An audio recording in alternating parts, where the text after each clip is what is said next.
अपनी नाक की आंच धीमी करो दुर्योधन। ये मत भूलो कि तुम आचार्य द्रोण से बात कर रहे हो, उन असहाय पांडव पुत्रों से नहीं।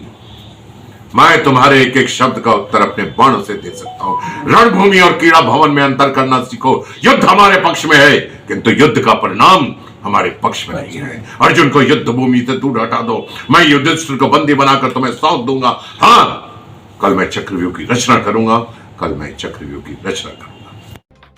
मुंबई से इटावा पहुंचे प्रसिद्ध सिनेमा अभिनेता महाभारत के द्रोणाचार्य शक्तिमान के किलबेस फेम सुरेंद्र पाल। उत्तर प्रदेश सरदार पटेल विचार मंच के तत्वाधान में पटेल जयंती समारोह का आयोजन के महाविद्यालय के प्राचार्य डॉक्टर महेंद्र सिंह की अध्यक्षता में आयोजित किया गया। कार्यक्रम में मुख्य अतिथि के रूप में पधारे प्रसिद्ध सिनेमा अभिनेता महाभारत के द्रोणाचार्य शक्तिमान के किलबेस फेम सुरेंद्र पाल, जो कि 10,000 से अधिक एपिसोड में अपना रोल निभा चुके हैं। इस अवसर पर श्री कृष्ण वर्मा ने बताया कि अभिनेता सुरेंद्र पाल का इटावा और के महाविद्यालय से पुराना जुड़ाव रहा है। उन्होंने यहीं से अपनी शिक्षा ग्रहण की है और महाविद्यालय छात्र संघ के पदाधिकारी रहे हैं। इस दौरान MSN न्यूज से अभिनेता सुरेंद्र पाल ने खास बातचीत की है। आइए आपको सुनाते हैं उन्होंने क्या कुछ कहा है। आप लोगों को ये बता दूं कि मैं इटावा के शहर का ही हूँ। जी सर।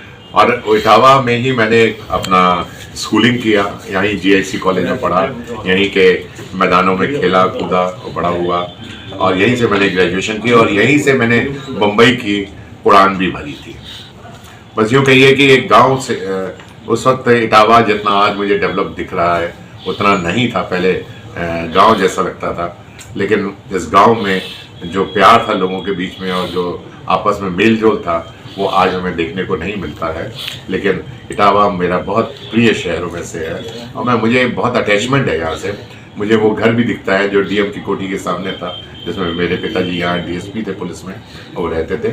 यहाँ से मैंने जब बम्बई गया हूँ, बहुत ज़्यादा स्ट्रगल करने के बाद, काफ़ी जद्दोजहद करने के बाद मुझे 1987 में महाभारत में द्रोणाचार्य की भूमिका मिली और हमने कभी सोचा नहीं था कि महाभारत इतना हिट। वहाँ से मैंने आज करीब 34 साल के इस सफर में हिंदुस्तान के जितने भी bigger than life, larger than life वाले रोल है वो सभी मैंने किए। सौभाग्य मिला मुझे करने के लिए और मैं अपनी भूमिकाओं में एक भूमिका से दूसरी भूमिका की मेरा कभी मेल जोल नहीं हुआ। अगर मैंने द्रोणाचार्य किया तो दूसरे शो में मैंने चाणक्य किया, अगर चाणक्य किया तो उसके बाद मैंने फिर चंद्रकांता किया तो फिर मैंने जी हॉरर शो किया और फिर उसके बाद मैंने शक्तिमान में किलविश किया। तो आप देखिए मेरी भूमिकाएं कभी एक दूसरे से मेल नहीं खाई कभी भी, और मैं हमेशा अलग अलग भूमिकाएं करता चला गया और मेरा सफर बड़ा ही अच्छा रहा। मैं तो ये कहूँगा कि महाभारत में शायद कोई भी कलाकार आज इतना व्यस्त नहीं होगा जितना व्यस्त मैं हूँ। आज भी मेरे 4 सीरियल ऑन एयर चल रहे हैं। सावी की सवारी, तेरी मेरी डोरियाँ और ना उम्र की कोई सीमा और मेरी डोली मेरे अंगना करके 4 शो चल रहे हैं, जिनकी मैं शूटिंग बॉम्बे में कर रहा हूँ। बहुत अधिक व्यस्त होने के कारण समय का थोड़ा सा अभाव रहता है मेरे पास हमेशा।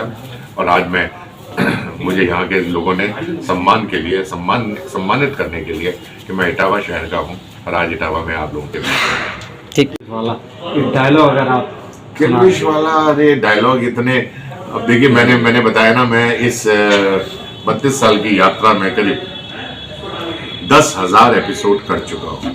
अब 10,000 एपिसोड के डायलॉग याद करना वेरी डिफिकल्ट जॉब है, लेकिन फिर भी मैं आपको अपने महाभारत का एक डायलॉग सुना देता हूँ। वो ये उस वक्त का है, रणभूमि में जब दुर्योधन खड़ा है और द्रोण खड़ा है और दुर्योधन कहता है कि आप हमारे प्रधान सेनापति हैं लेकिन युद्ध आप पांडवों के पक्ष में कर रहे हैं। तब आचार्य द्रोण कहते हैं, अपनी नाक की आंच धीमी करो दुर्योधन। ये मत भूलो कि तुम आचार्य द्रोण से बात कर रहे हो, उन असहाय पांडव पुत्रों से नहीं। मैं तुम्हारे एक एक शब्द का उत्तर अपने बाणों से दे सकता हूं।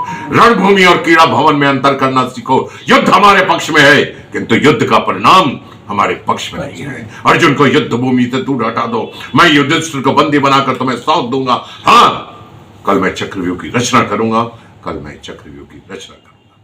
Thank you.